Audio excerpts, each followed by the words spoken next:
Hi, 3D mechanical design. Fluid mechanics. What is the depth of the center of pressure on the vertical plate if the upper edge is d equals 1.4 meters below the water surface?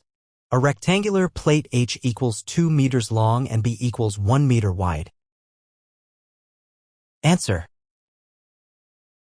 To calculate the depth of the center of pressure on a vertical rectangular plate submerged in a fluid, we use the formula HD equals I divided by A times H plus HC, where HD is the depth of the center of pressure from the free surface of the liquid.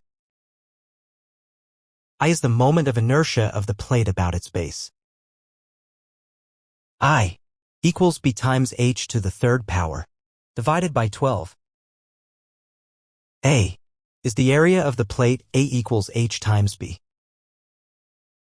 HC is the depth of the centroid of the plate from the free surface, HC equals H, divided by 2 plus D.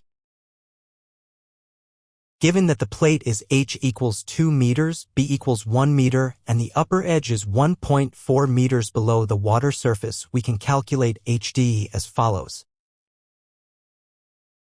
I equals 0.667 cubic meters. A equals 2 square meters. HC equals 2.4 meters. HD equals 0.667 divided by 2 times 1 times 2.4 and plus 2.4 equals 0.139 plus 2.4 equals 2.539 meters.